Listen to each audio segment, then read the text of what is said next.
Hello, it's Nikki from Moonchild Tarot with another video for you of my decks. And I love when it comes into September and October.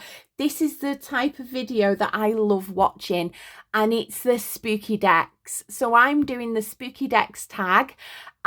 Just a little bit of a caveat before I kind of get into it. I at the moment don't have a huge tarot collection. I've only just started kind of collecting tarot. I had tarot decks 19 years ago when I picked it up, but I've only just kind of started getting into the habit of collecting tarot and collecting it for the artwork and appreciating the artwork. It wasn't really a thing for me 20 years ago. Now, I do have more spooky decks coming because it's September and I've started to kind of get in some more spooky decks to kind of match the vibe. And for this, I picked out decks there's 5 tarot decks here. These are the tarot decks I will go to in September, October and November. It gives me that kind of dark, spooky feel. So most of them have a kind of creepy edge to them. One of them perhaps doesn't have a creepy edge, but I do like to use it a lot throughout these months, and it kind of gives me a similar vibe. So without further ado, we'll go on to my kind of current favourite, my ride or die tarot deck. This is the Gothic Tarot by Joseph Vargo, and I mentioned this in my Most Beautiful Decks video as well. And I just love this because it just takes me back to the 1980s. It gives me that kind of Interview with a Vampire, Bram Stoker's Dracula kind of vibe. It's very, dark, gothic in that kind of 90s kind of sense of the word. And I just love reading with this. It's a very, very empowering deck. It is a very, very empowering deck. It will tell you what you need to do and kind of keep reminding you until you do it. I had, I think, the Knave of Wands popping up multiple times in a reading till I went and did the thing. So as you can see, the imagery is beautiful. You, when you buy this, you just buy the deck. You don't get the guidebook, but you can buy the guidebook separately. I have got the guidebook as well, and it's really, really good, really, really in-depth. Like, look at that devil. That is just amazing. I love it. I just love it so much. And it's just so ornate, and it really gives me that kind of very gothic feel, Frankenstein, Dracula, all the kind of Victorian horror novels that we know and love. So yeah, this is the Gothic Tarot by Joseph Vargo. That magician, like, you can feel the lightning there. The images just really, really jump out. There's the Knave of Wands that followed me for quite a bit. It is sometimes a bit pippish, like with here, but you can kind of, if you've got your intuition, you can kind of read, like, I see this a little bit more as like an illustrated pip. You can read the bits around here. So yes, so I love, love, love, love the Gothic Tower. Like, look at that for the 9 of Wands. Like, she's weaved her web, she's worked hard, she's done all the battles. Like, the imagery that's kind of evoked within this, and this emperor, is like Dracula with his ladies there. And I love the fact that they put crows in all the time, because I am a crow lover. So yeah, this is such a beautiful deck for this time of year, and I will be using this quite a lot in my readings. So the next deck is a little bit different from that because it is a bit more kind of, I'd say, lighter, kind of child-friendly. Well, child-friendly in the sense of the imagery. It's the Halloween Tarot, which was created by Kipling West. So this I love this. It's got a kind of inner child sense to it. I love this for kind of general readings and for people that not everybody wants to be read with a dark Gothic deck. So to honour the season, I usually bring this out as well. This is a really good reader in terms of it gives you what you need to know. It's very kind of quick, direct, and it gets you on your way. It's quite not, I wouldn't say blunt with the messages, but it's very astute. It will tell you what you need to do and then it will move on. It's very, very clear cut in terms of a deck, and you can just see the beautiful yeah, the cups are ghosts. The thing you have to remember with this, like that temperance card, it's got to be my favorite temperance card. Like the Wheel of Fortune there, like it's got a kind of friendly edge to it, but then it's got the little bit of kind of creepiness that you kind of know and love. The bats are swords, the pumpkins are pentacles, and I can't find a wand. I've got to find some wands.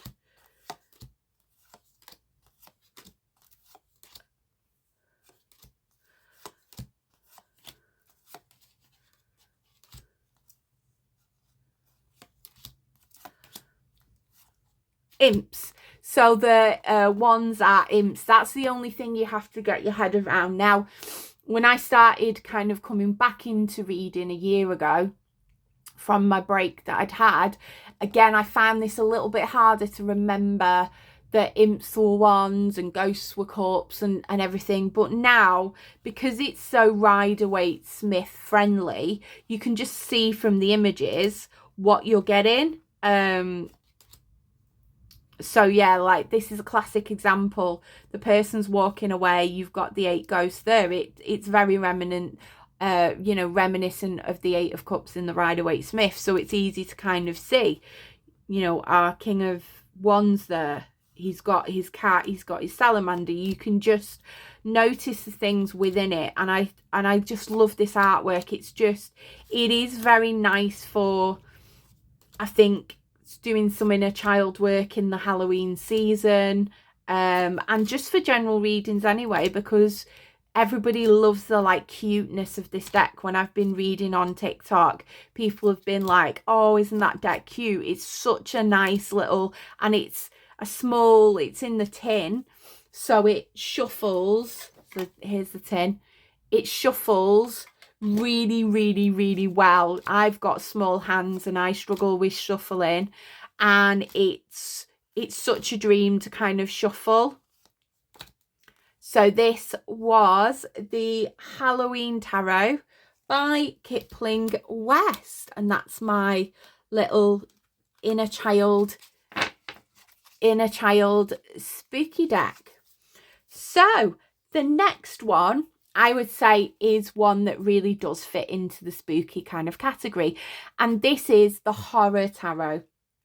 And this is the Horror Tarot by Abigail Larson, and I really do love this artwork. It's so hauntingly beautiful, and it has such an edge while keeping this kind of fairy tale aesthetic with it. I've looked at the dark wood because I do love Abigail Larson's kind of work.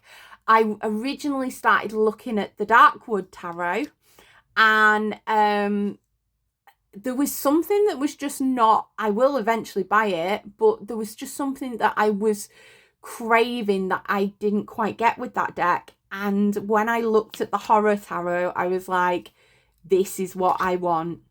This is the kind of creepiness, and again, it's very like old school reminiscent. I love the borders even.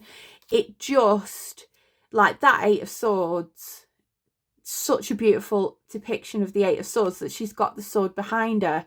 Like, I just love the little added details, and it's a really good deck, I feel, for shadow work with this. I've used this for shadow work with myself, and it's really kind of made me think and made me question when usually I would pull the Lovers and just go, oh, it's about passion and energy. Well, you know, the person there, and he looks like a vampire, and it's kind of like, is this love healthy? It gives you so many different layers. Like that Nine of Swords is beautiful. It gives you so many layers to it, like Frankenstein in his lab there. The Ten of Cups, the cups overflowing, but it's with blood. It just gives you that little bit of a different edge to it. And I just love the artwork. It's spooky without being too kind of dark, but it still does have, like, look at that, for the Knight of Pentacles, like that dark, sinister edge for that, like strength again. Such an interesting depiction of the card, because when I see this card, I see like that kind of darkness in the cover of night and everything, and it links into a song by Ghost called Respite of the Spitalfields. Gives a different layer to the idea of strength.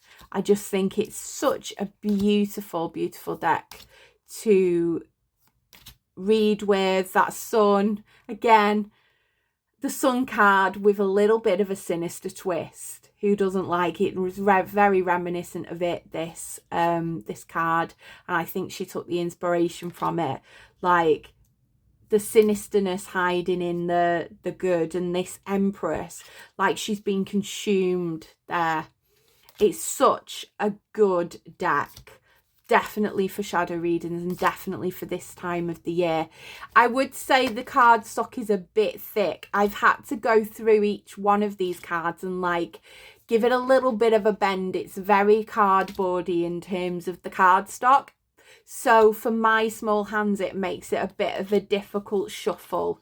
And I had to kind of go through and like, you know, break that core a little bit.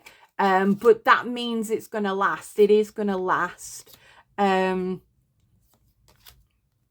So that is a good thing. It's just, it's a bit of a bulky shuffle. If you were to compare it to the and I know that they're different sizes, but if you were to compare it to the Halloween tarot, this is a big chunky deck, and my hands are struggling to get around it, where this I can kind of, so that's the only downside of this deck, is that it's got a very thick core to it, which does mean it will last, but it means it's a bit of a challenge to shuffle. And I prefer thinner cardstock. That Tower, beautiful. I love a Tower card. I think the Tower card, as much as I hate it in a reading, is one of my most, you know, favourite cards in the way it's depicted. I love the Death card, I love the Devil card, and I love the Tower card. So yeah, so this is the Horror Tarot by Abigail, artwork by Abigail Larson. This next deck you will have seen before on my beautiful, most beautiful tarot decks. And this is my Deviant Dave. So I've called him Dave. It's the Deviant Moon Tarot. And I can't praise this deck enough. It's just got such a creep factor to it. Like that for the Nine of Swords, like the things that are keeping you up at night. It's just got such a kind of sinister undertone to it that means it's well and truly in the favourites come kind of Halloween and into the season. So yeah, I love this deck. It is so beautiful. It is such a good shuffle as well, because it's slightly thinner and the cardstock is a bit thinner. It does shuffle like a dream. I don't riffle shuffle, and I overhand shuffle, but I do the side-by-side butterfly, and this shuffles really, really, really well. Unlike the Horror Tarot, where I'm struggling to kind of bend the cards, this absolutely shuffles like a dream. And it's just got such a kind of, it's very, gives me like slightly Tim Burton vibes, in that it's even the innocent ones have got a creep. Like even this Justice card is the grasping at the fish, and there's just that sinister grip you can just read from, and the King of Wands, or the people hanging off him. Like it's just got so much. And this is my favorite Hermit card. He's trying to keep away, but he can't stop peeking. Like one eye is closed, but he can't stop looking and peeking out. There, it's just very, very, very beautifully creepy, and I couldn't praise this enough. There is another Patrick Valenza deck that I want to get, which is a pip deck, and I think that's coming on mass market, so that's one of my next purchases, because I so love his artwork. Like look at that tower, like look at that tower, is beautiful, and somebody's already on the ground there, and it's like almost like the spaceship or the moon that's attacking it. You can get, and that eye there, like Big Brother is watching you, somebody watching you. Like it just gives you so much depth in the reading, and it's so perfect. I use this for one of my hidden depths reading. So I do a hidden depths reading where we explore like what's underneath the surface. It's kind of a bit like a shadow reading, but it's less deep, and this is a really good deck to kind of pick those up, because every card has got some sort of sinister. This is my favorite moon card of the lot, with the strings there and the puppeteering. It's always got a little bit of a sinister twist, that you can bring up, and you can, the strength here, even though he's got the strength there, the creature has got maybe the ability to take that strength away from them. There's so much to read within this deck.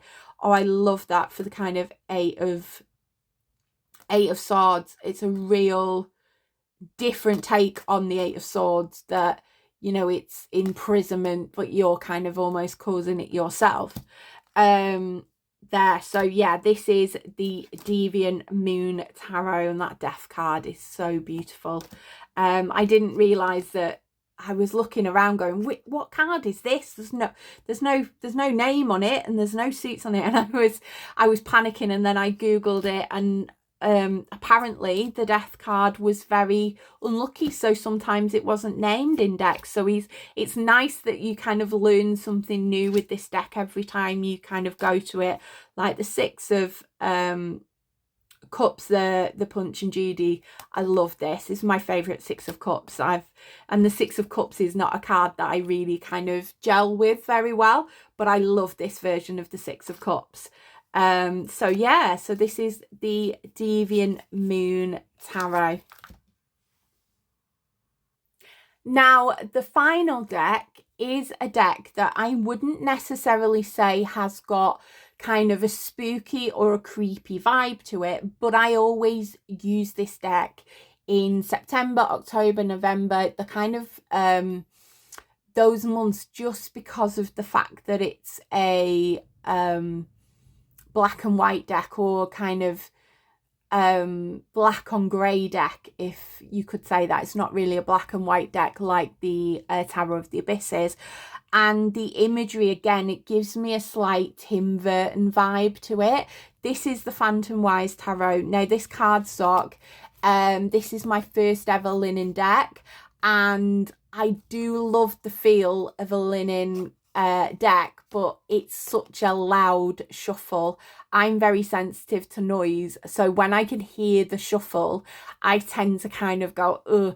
That's the only thing, but it is such a beautiful matte linen finish, and it's just such a lovely world. The artistry of this is beautiful, and I just love, in these kind of autumn and winter months, reading with decks that do not have colour.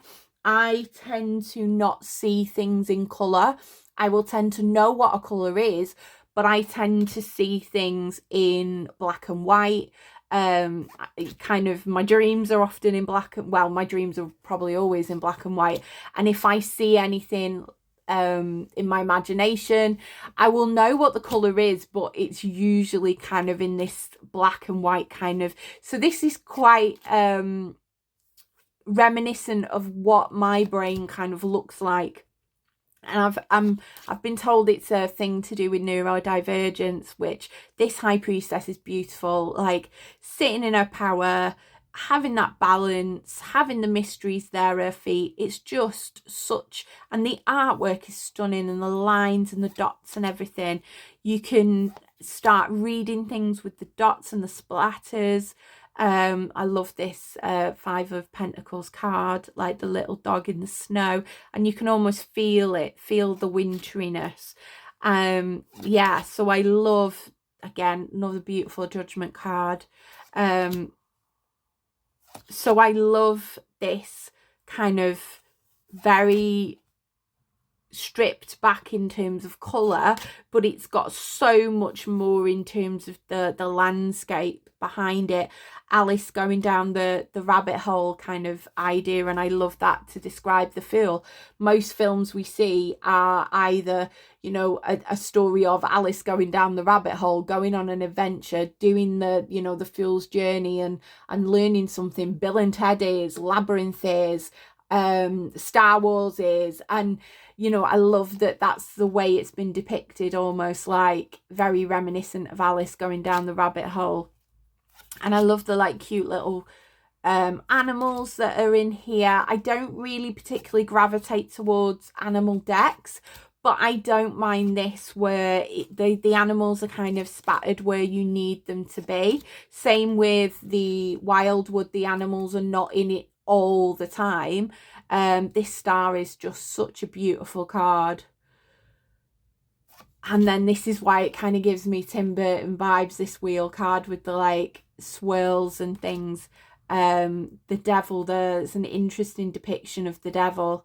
You know, how does a modern day devil look like? He's not all wings and horns. Like the Five of Wands. I love that. They're all going for the same thing. So yeah, I love, and the sunflowers reaching towards the sun. The crows, I'm a sucker for a crow. All the crows there on the journey. The Hanged Man. And I've not read the book that goes with this, but you can just read with this very much without, you know, if you know your Rider-Waite-Smith, you kind of can get by with this reading. And I jumped in and I've had some really, really good readings with this. I love that Nine of Swords and the Magician. It's such a beautiful deck, and I tend not to use this in the summer and the spring, but I tend to use this autumn, winter, like the Hierophant there. I tend to, but it is, if you can hear, it's, if you're shuffling them, it's a bit noisy, which if you're a bit neurodivergent like me, while I am neurodivergent, I'm not a bit neurodivergent. To me, that's kind of, I like a bit of a silent shuffle, but I can get over it because the cardstock is just so beautiful. Like the quality of this cardstock and the linen feel and the fact that it's matte will make us make their cards matte, please, because if you're like me and I read on TikTok, I have a light there. The glare is awful when you're trying to film and you've got things like ring lights and stuff like that. You can tell it in the cards. So I wish more creators would, or manufacturers would, make the cards matte, and I think they're veering towards that now.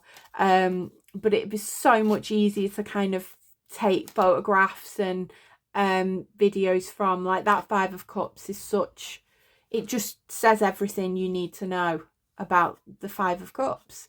And it's just such an easy way to kind of access the cards. It is very true to the Rider-Waite-Smith, but it's got its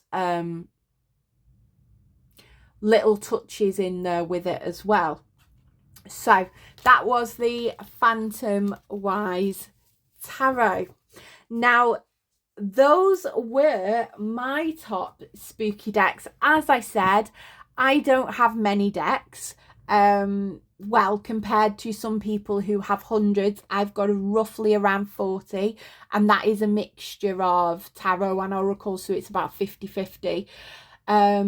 I am going to be getting more, so I'm really excited that I'm getting the Murder of the Crows tarot, and I'm going to get the Vlad Dracula tarot as well. So I will be putting reviews of them up on here. And I'm going to be getting some more as the kind of month plays out, as the month of October plays out. And if people buy readings, I will be purchasing more, because I do tarot readings to fuel my love of tarot decks, so that I can buy all the beautiful pretties have all been kind of bought by me doing tarot readings, so it enables my collection. So with this, I will let you go. I hope you have a wonderful day. I hope your September and October is wonderfully spooky, and I will catch you again in a later video. And before we go, if you've made it to the end of this video, let me know which spooky decks that you would recommend for me to purchase and why. I've been Nikki T, and I will see you again in another video. Take care, everyone.